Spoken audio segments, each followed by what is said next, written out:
It's the Locked On Flyers podcast for Monday, October 21st. Your daily dose of Flyers news, analysis, and high quality content.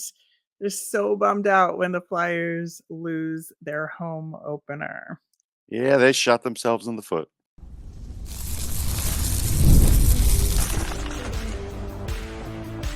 You're Locked On Flyers, your daily podcast on the Philadelphia Flyers.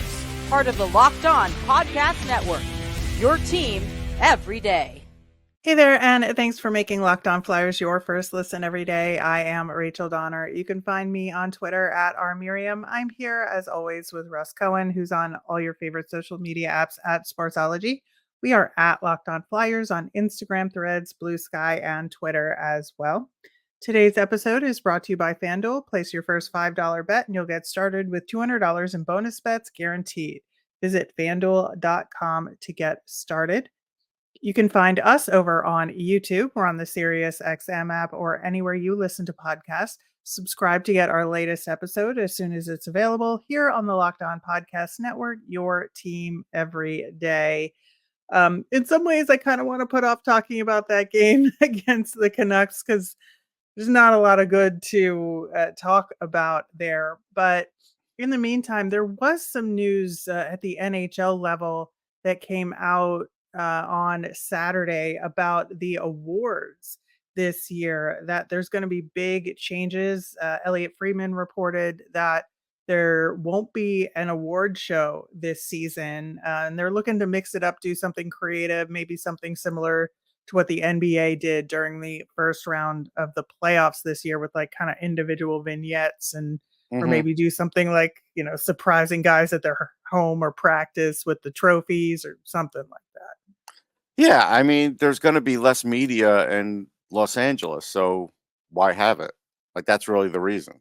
Yeah, I think that is definitely part of it, that they're doing a draft that is much smaller and so yeah, there won't be Well, every smaller single. for media doesn't mean it'll be smaller for fans. It's going to be more fan True, oriented. That's really what it will be. true. Yeah, just be in a smaller room though, Yeah. for sure.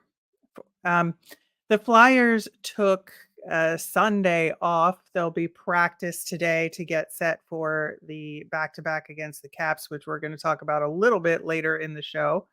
In the meantime, let's dive into it about Well, I guess they Flyers. took Saturday and Sunday off. Let's be fair. Okay. Well, I don't know if they took it off. I don't know if I would characterize that game as taking a day off. I think that there was a lot more going on there than that. You There is. always hate I to was being funny. see. I know. But you always hate to see in the pregame intros for the home opener, like the guys in suits, and you feel bad for them that they're not out on the ice, like Noah Case, Nick Delorier.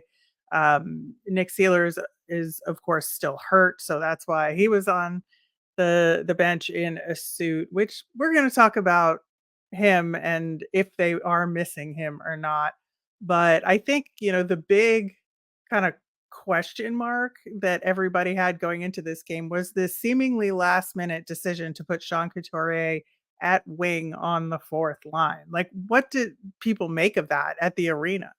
They made of it that it was stupid and it was disrespectful. This is your Yeah. captain. This is a guy who's given you everything to make it back on 800th the game, ice. by the way. 800th game, and you're going to have him, spend it on fourth line left wing. Now, at least they were the first line on the ice at introductions, at the start of the game. But I mean, it was ridiculous, and I immediately tweeted, "It's a failed experiment because you got Scott Lawton against Elias Pettersson. Like and you control the change. Like basically, John just gave that part of the game away for 2 periods for whatever reason, throwing it up against the wall. I'm not sure, but it was just it. Now, it didn't disrupt the whole team. There's other problems, but it Right. disrupted a lot because they were I think getting so. killed on faceoffs for a while. They were, and, he wound up being the best on the team at faceoffs this whole game. He was Shocking. 5 for I know, he was 5 for 7, when all was said and done. Obviously, he didn't take as many faceoffs as some No. other guys because of, him playing wing to start, but, that was evident, and so, yeah, I thought that was a little questionable to start the game. Pedersen More was than at a little. 80% at one point. Mhm. Yeah, and it is disrespectful to the captain at the home It opener, is. and There's no other way to say it. Like, it yeah, just is. I know there's fans out there that say, "Hey, we'd love to lose the contract, and he's not what he used to be." Okay, folks, I get it. But is he still important to this team? Yeah, he is, because he's their best faceoff guy, their best defensive forward, and very good penalty killer still. right, and that's I think the defense you play different defense differently when you're on wing than you Yeah. do at center, Oh, and I absolutely. lose a little bit of what he does bring when you Well, put him one of the out of plays was Scott Lawton not covering someone in the middle because it's not innate to him. yeah. I mean, and this is the thing. This is I'm not here to flog Scott Lawton. You can't expect him to be a second line center. It's just too much. And it is. When Scott Lawton has a good game, he's surprising you with 2 goals. He's putting up good energy, but it's also who is he matching up against? Once you put him Well, on and it's that, his PK time that impresses you a lot too. right. But once you start putting him up against second line guys, the offense just goes right down the tubes, and he has to concentrate so much on everything else. He just, he just doesn't have that much talent compared to other second line guys. That's just, especially on a team like Vancouver, that's just the way it is. Yeah, I mean, Lawton is definitely to me, he's a third line guy. Yes. Like, when all is said and done, he's a third line winger, and that's fine. I think Yes. you need guys like that, and of guys like that, I would take him over almost anybody in the league any day, just because I know of what the energy and, aggressiveness and everything about his game. I love him as a player and as a guy and what he brings to the room, but you can't move him up. You just can't. No, and the other thing is, and this is where Sean's just a good guy. I know he was annoyed. There's no question he was annoyed. And he was like, "Well, I've played left wing before." And he said, "With Giroux." I know. Like, come on, Sean. This isn't like you just did it yesterday. And the way they did it was so different because it was like a switch Yeah, in and out at moments, and they knew each other like the back right. of their Of hand, course. and it was so much easier with the chemistry that they Yes. had, right? So, yeah, totally different experience there, but I do wanna talk about the adjustments in this game because it was very clear that these lines that we were just talking about didn't work out, especially in that first period, so they did make some adjustments and improve a little bit as the game went on, but they weren't able to get one in, so, Well, like, the how do you chart was feel going down. Anthony Mingione was sitting next to me showing the chart, and by the middle of the second, it was going down again. Yes. No, absolutely. And that's what I'm asking here is, Yeah. did it work? And was it more of a calculated adjustment or a scrambly adjustment It in was your scrambly, and John Mm. almost said as much.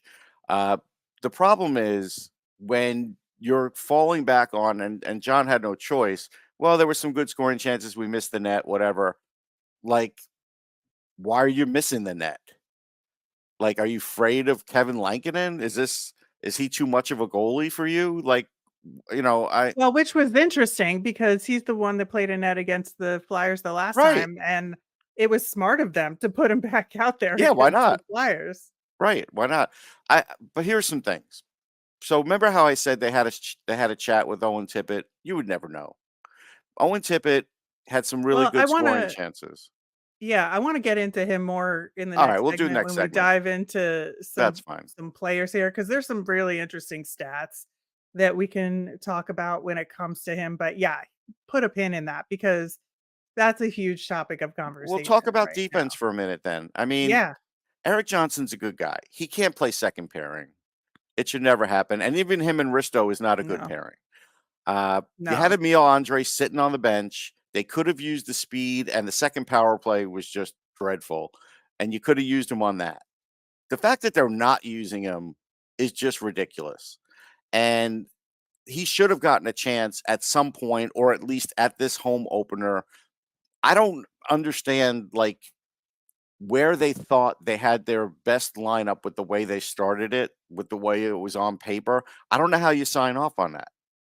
Well, it is interesting because, Torts was asked about this to some degree after the game and said, "Hey, are you really missing Nick Seeler? Is that what's going on here?" And he's like, "Nick Seeler's a great player, but and he brings a lot of energy, but we're just trying to find our chemistry right now. And like, to me, I think he's right in the sense that Nick Seeler would not fix this right now. No, no, absolutely But not. He would help, but but he at wouldn't this fix it.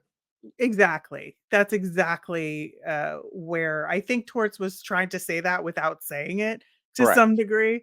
But I think that there really needs to be a little bit more of a shakeup here to figure out. And Emil Andre could be a part of that, and he hasn't been. And I don't understand that. Now, maybe he was trying to shelter him from a team like the Canucks, that if it was a different team for the home opener, maybe he would have gotten out there. But it doesn't excuse the fact that he didn't play on the road trip at all either. Right. No, it doesn't. And now you're going to go back to back against the Capitals, right? If I'd be surprised if he's even on the trip. I really would. It's almost like, yeah, we're going to hold out hope for Nick Seeler that he'll be back one of these games, and so we don't need Andre. We got it covered with these guys. They don't. They don't have it covered with those guys. That's clear. There was a point in the third period where the Capitals just played keep away for like a minute 45. Canucks, but yeah. Canucks, sorry. They just played keep away. It was embarrassing. Yeah, it was just a rough game where nothing was connecting. Like, there Right. was just something was disconnected there with everybody, especially, I would say, on the defensive side of things. And I'm not just saying the defensemen, I'm saying the forwards and the defensemen combined were not collaborating in the But best way the coaching possible. staff gave up too, by the way, because uh, why didn't you pull the goalie with 3 minutes to go or 2 minutes to go? This would be the game to do it. Don't you try and do something to get a goal on the board? If you get one, you might get two. You're only down 3 goals. They acted like it was a 6-0 game. They never pulled the goalie. They never even attempted to. I don't understand that. I do. I do. So you But just give up the I think game?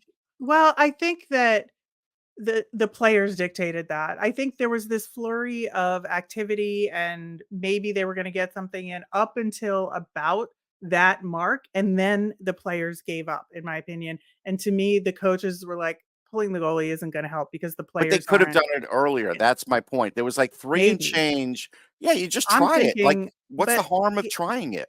yeah, I just think that the players were indicating that it wouldn't have helped at that point, Okay. to All be right. honest. Okay. All right. Well, there is the Owen Tippett of it all, but there's also some other players that I want to talk about a little bit more and dig into some of the defensemen as well. We'll get into that coming up next. We're driven by the search for better, but when it comes to hiring, the best way to search for a candidate isn't to search at all. Don't search, match with Indeed. Indeed is your matching and hiring platform with over 350 million global monthly visitors, according to Indeed data, and a matching engine that helps you find quality candidates fast.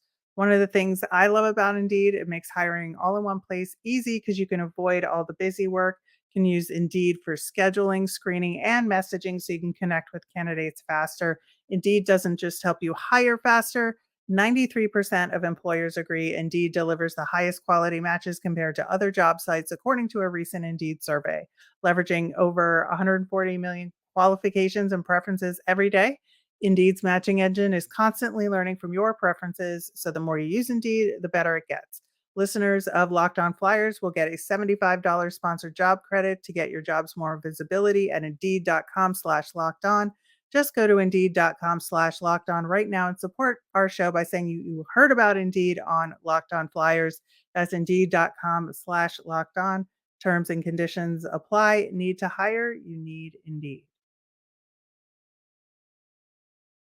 On tomorrow's show, we will be talking about this upcoming back-to-back home and home against the Washington Capitals. Should be very interesting. Plus, we'll have Phantoms Tuesday, and I did post this, but the Phantoms also were shut out 3-0 on Saturday night. So not great, but we'll get into the wheres and whys of it on tomorrow's show. Plus, we'll have our mailbag on Wednesday, so get those questions in. You can email us at lockedonflyers@gmail.com, send us a message on Twitter, or comment on our YouTube channel.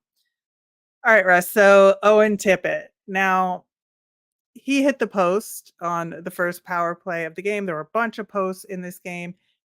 But I think he is getting more physical, as we talked about preseason. Definitely starting to throw a lot more hits. But looking at his season stats so far, so like 5 games in, he's had the most shot attempts on the team by far, 46 total. This is according to Money Puck, right?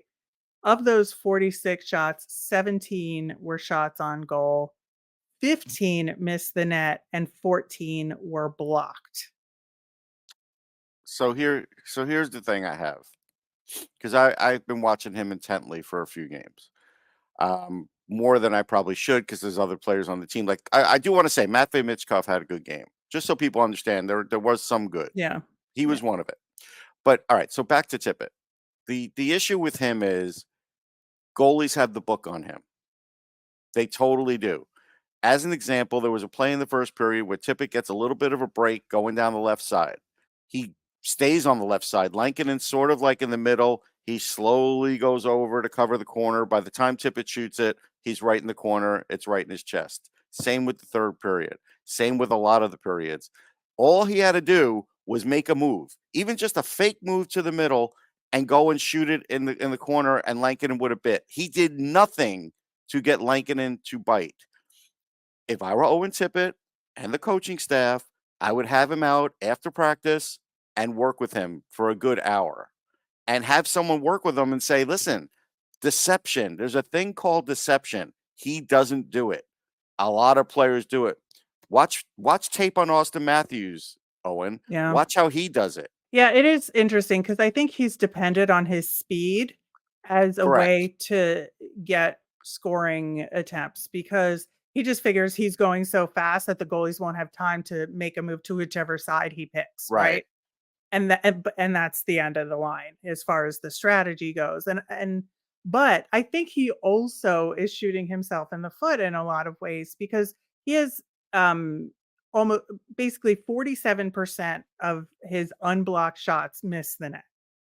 And if you're missing the net, you've already taken yourself out of the game, right? Correct. Now, I think he was more on target on Saturday than he had been previously. Like, Okay. I think he got a little better there, so maybe this is like the first step. Okay, now you've gotten your shots on target. Now we have to work on the creativity a little bit. So if there's a progression that we see, I will be very thrilled by that. But so far we have not seen that, and it was something we knew he had to work on this off season, and it hasn't changed yet. But I did see a little glimmer there, so I want to just make sure that that is noted, but Okay. the pattern thus far has not supported the end game for him, right? No, and I talked about it. Like, I don't think the speed and the hockey sense are at the same speed. I Yeah. don't. And I think Yeah. that's the other issue. Which is hard when you're that fast. Correct. To have the hockey sense to go along with it, that is an extremely rare combination. So I'm Right. not saying like he should have that just naturally. That's Right. something he's going to have to work at, because Yes. I think that it's just like you have to be like the rarest of gems to have both But there in this is game. there are things out there that you could work on off Mhm. ice to work on, like, hockey sense and things like that. I don't know if they're doing it with him. I have no idea. Yeah, I think that is really the key here. So again, something to keep an eye on. Is he going to progress on that front? But we did talk about Sean Couturier at left wing already, but I do want to talk about Michkov, to your point, because he did have a very good game, and I thought that he was doing absolutely everything in his power to try and generate something, and his Yeah, you positioning was just so good. You could just see his hockey sense. It's kind of like the opposite of what we're just talking about with Tippett and Scott Lawton to some degree. Like, right. Mitchkov just knows exactly where to be at all times, and it is so great to watch. It is. Um, Look, he's gonna always try and do that behind the goalie stuff. It's not gonna work as much in this league. That's fine. Right. But I will say, he was setting up his teammates really well, Mhm. and sometimes they couldn't handle the pass. Sometimes they take an extra second and shoot. Like, that's not his fault. And that's part of the problem right now is, I don't wanna say he's more advanced than almost everybody on the team, but it's just It seems He's that way. thinking ahead of some He's of them. thinking ahead of some That's of those guys for sure. And yeah. that's something that's going to have to occur over time. But I will tell you this: they the Flyers are going to have to scheme because when he goes around the net now, guys like Tyler Myers and stuff, they're waiting for him and they're hitting him hard. And he's Yep. taking some really hard hits.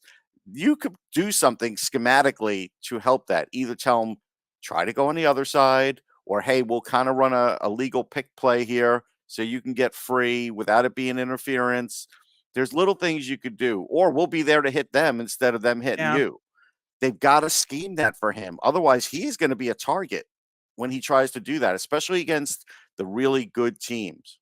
Right. And I think that is a really good segue into talking about some of the defensemen because one of the problems that Michkov was having with those passes is that it was defensemen coming up to the net that were missing those passes Right. a lot in this game, right? So we saw Johnson come up a lot. We saw Sanheim come up a lot in that game. And I think that maybe Risto did once, if I remember correctly. And I think that there, there's really been this change in some of the defensemen about them activating more offensively.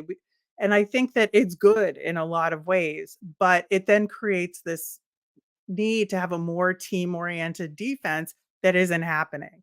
And I I mean, think yeah. that's kind of where all of this comes into play together to cause the Flyers to have some breakdowns. Yeah, I think it's good 50% of the time. But the problem is Right. Vancouver's a good passing, good skating team. And they figured out, hey, if we get that puck to the outside while these guys are pinching in, we can get 2-on-1s. And they were getting them. They didn't get a Yeah. ton of them, but they had probably at least 3 that I can remember. So that's how you get them when defensemen are doing stuff like that. And let's face it, I mean, I'm going Right. to go back to Danny Briere at the draft when he was just like, hey, we don't need G. Bouillon because we have guys like that. Well, maybe you don't. Maybe you don't, because what you're saying is just activating a defenseman doesn't get them more points. It's the overall skill level of that guy that does it. Like, as an example, I'm not saying G. Bouillon is a Quinn Hughes, but you could see a difference between the way Quinn Hughes handles the puck compared to anybody on the ice, Drysdale included, who had a pretty good game. But you know what I'm Yeah. saying? There's a difference there. And if you only have one guy, Drysdale, like that on the team, and York's not that guy either. He's good, but he's not like exceptional with that. That's what everybody was talking about when they were saying Flyers.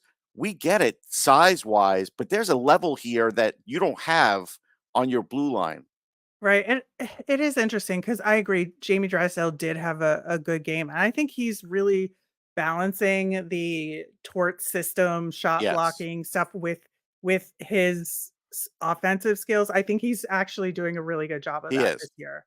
He is So I'm very happy with that. I think Travis Sanheim is shouldering so much of a burden a lot, too that much. it's caught too much. And his ice time was down a little bit, which was good in this game. But I think just from a desperation perspective, he's trying to do everything Yeah, out there and it's not working. no. And I think that it's not his fault. I think he's just been put in this weird situation where he feels like if the team is failing, it's on him. And I don't know why that is, but I think it's causing him to take chances that maybe he shouldn't. Yeah, I think that's fair. I think I saw that too. So, yeah, it's a whole and let's face it, the other elephant in the room is I still think Jet Luchenko should go back. He's just surviving out there. And the other elephant in the room is they need Noah Cates. You could Yeah, they sit do. Noah Cates and hope that he's going to have more offense, but it doesn't really matter. He is a It guy doesn't who's matter because really the Flyers you are putting out there aren't having good offense either. So why not put him in right. and prevent some goals? Prevent goals. He's definitely the best goal preventer, second best on the team, really good on faceoffs. Why wouldn't you have him out there? You have to have Yeah, him out there. yeah. Lots to consider. We'll talk more about it on tomorrow's show when we preview the back to back and what adjustments we can make against the Caps. And I'm sure Noah Cates will be part of that discussion. Um, we will come back with our nemesis of the week and Russ's observations in arena on the home opener. Hey, NFL fans, you can start the season with a big return on FanDuel, America's #1 sports book. So when you get a hunch in the middle of the game, forget having to have dozens of tabs open. You can check out the latest stats, view live play-by-play, and so much more on the same page where you place your bets. And there's so much more action besides the NFL. With the NHL season underway, there's so many options for hockey fans. FanDuel has daily specials like total home team goals for the day, highest scoring game, fastest goals scored, and more. I would take the Jets over the Patriots next week. I think this coming week. I think that's good.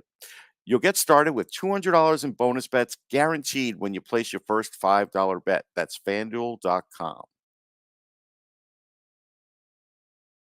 All right. Talking a little bit about the game presentation and the hoopla around the home opener. One thing that's very disappointing, did not get a goal, so we still don't know what the goal song is. That's That true. is We kind of all a were bummer. wondering. Yeah. Yeah, kind of a bummer there. But I saw, there was a really cool T-shirt. They did a tremendous additional recognition for the Goudreaus, Yeah, which it was they've done a tremendous. lot already. So to bring out those kids from Hollydale, man, I was like getting a little teary. I gotta say. Yeah, I mean, I'm glad they did the 30 seconds of cheering, and I did, clap for the whole 30 seconds. Hollydale's the rink I skate at, so like I see Guy Gaudreau there, and yeah, Guy Gaudreau rather, and so yeah, you know, I felt it too. It was nice. They did a great job with that. I did tweet out a joke because I like the gritty presentation, but I'm like, hey, if he's doing all this working out, shouldn't he be a little thinner? I mean, it's just Oh, it was it was an existential question, but clearly that wasn't the case. But I liked it. Um, I think they did a really good job. They kept people engaged, and so that part really did pass. And I felt like um, at the time where they needed fans needed a place to escape from the bad play. I think there was enough going on that they were able to do that to stay entertained. I know, like, they did bring Michael Buffer back. Yes. He was apparently a hit at the draft, so they're like, why not Yep. bring him back for the home opener? Yep. Liked that. Watching it on TV, it was hard to get a sense of really what the applause level difference was for Matvei Michkov in the room. What did it feel like? That was really good. It was really good for him. I think he was probably second. First, it's hard to say. When you do Coots, is it really you can't tell if it's louder or not, but he or Couturier got the high, the most cheers. I felt bad for Fedotov because it was kind of like, yeah, they're cheering, but not as loud as they could. Right. That's fine. I get it. But no, I mean, and I think it's important that they do show all the coaches that one time because coaches don't want to be shown on camera, but I think it's important. It's important for that recognition. So it's nice that they do that. Yeah, I think so too. Moving over to our nemesis of the week. Last week, I talked about the more Flyers after dark, late games and patience. Man, I think my body got adjusted to that. And so I got really tired after the second period. Like I should have been in bed already, but it was only like 8:30 or something. And I was like, I need to adjust to the Flyers playing East Coast time again. You talk about Christmas stuff showing up too soon, which 100% agree. This week for me, I think the Flyers. You can't really complain about the schedule, but also you can complain about the schedule. After the 4 West Coast games to start the season, then they have 2 back-to-backs this week. And is that fair? No. And so I'm going to complain about it just because I can. And the schedule gods were not kind to the Flyers, I think, in the first couple weeks of the season. So that is my nemesis this week. Yeah, I think that's fair. My nemesis of the week is actually the weather. The weather, this is the time of year where you have no idea how Perfect. no, but you have no idea how to dress. So like the day starts off, it's 45, 50, then it might go up to 70 for a few hours, then it's going back down to 45, 50. And so like when you're out there and about, you've got to like now decide, do I need a sweatshirt? Do I not need a sweatshirt? Is it short sleeve? Is it long sleeve? This is a hard time of the year to predict, especially if you're going out for the whole day. If you're going out for the whole day, good luck.